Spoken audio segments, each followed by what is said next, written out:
Hello everyone, welcome back to the channel. In today's video, I'm going to show you exactly how to set up a TP-Link Kasa smart light bulb and how you can connect it to Wi-Fi in 2026.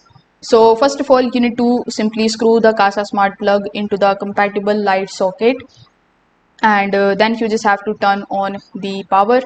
Now after a few moments the bulb should start blinking 3 times, indicating that it is in the setup mode and it is ready to be paired.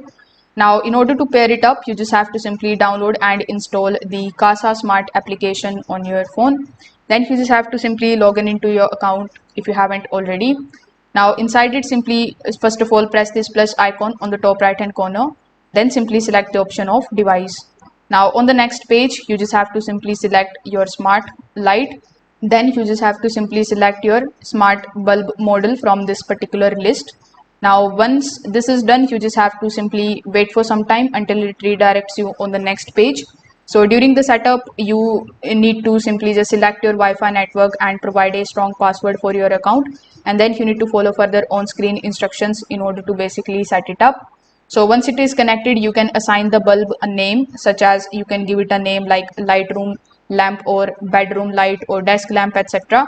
And then you can use the Kasa application in order to turn it on and off.